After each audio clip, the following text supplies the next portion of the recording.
Dímelo, Farro.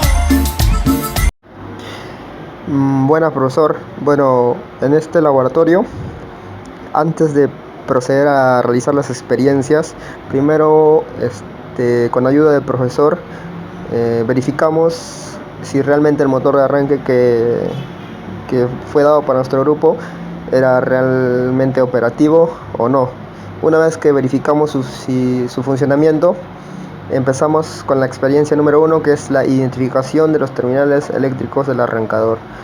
Eh, bueno, en la guía hay una imagen que tiene tres terminales: terminal A, B y C.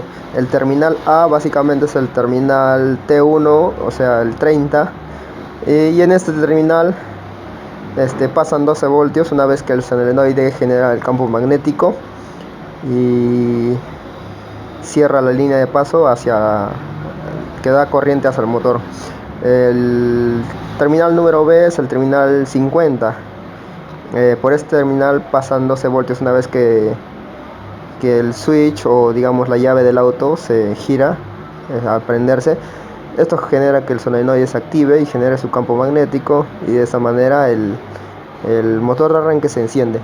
Y el terminal C es el terminal de tierra que lleva el motor de arranque. Esto sirve como protección de todo el sistema. Buen día, profesor. Mi nombre es Ricardo Estillori de la Cruz. En esta oportunidad yo les hablaré acerca del desarmado e identificación de partes del arrancador, ¿no? Bueno, primero debemos de, utilizando las herramientas correspondientes del carro de herramientas, nos proponemos a realizar el siguiente procedimiento, ¿no? El desarmado del arrancador. Durante dicho procedimiento debemos de mantener el orden y la limpieza correspondiente del espacio de trabajo. Como primer punto debemos de desajustar el sujetador del terminal eléctrico y desconectar el cable eléctrico que une el solenoide y el motor de arranque. Luego procedemos a desajustar los sujetadores y retirar la tapa del arrancador. Como tercer punto, retiramos el campo del motor de arranque. Luego procedemos a retirar el sujetador de unión entre el solenoide y el rotor del motor de arranque. Y como última parte retiramos el rotor del motor de arranque y la horquilla.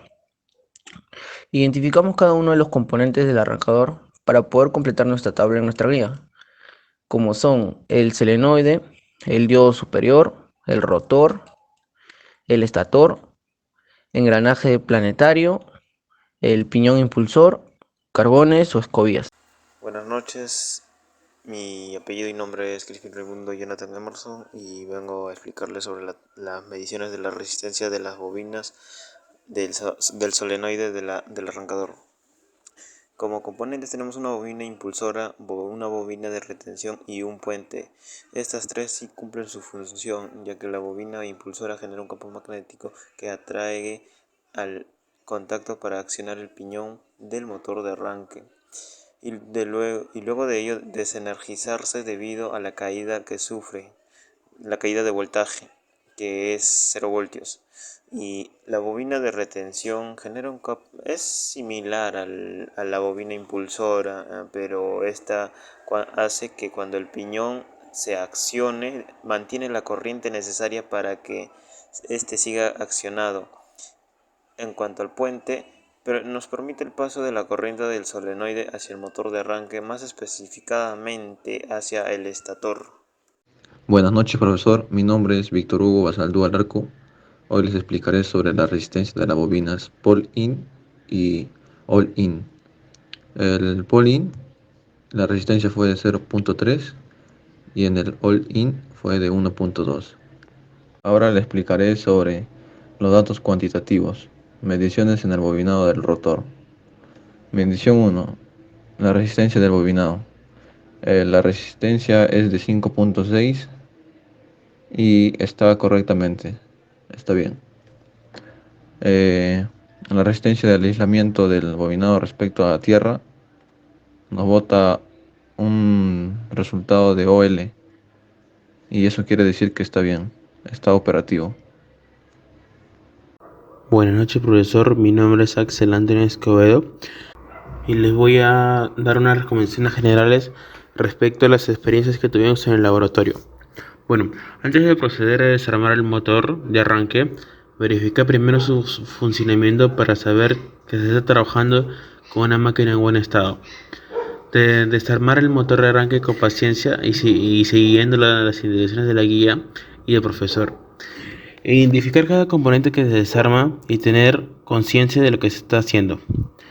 Usar en todo momento el desarmado, guantes de seguridad y los EPPs correspondientes. Tener cuidado al momento de retirar el rotor del estator, ya que existen componentes que son muy delicados, como los carbones. Utilizar las herramientas correctas para el procedimiento de desarmado sin aglomerar estos por las puras. Realizar mediciones con mucho cuidado sin forzar los cables o terminales del motor de arranque. Realizar el desarmado con mucho cuidado y paciencia para obtener un buen resultado. De esta manera el motor de arranque queda operativo y tal como nos los entregaron. Y por último, mantener el orden y la limpieza antes, durante y después del laboratorio. Muchas gracias.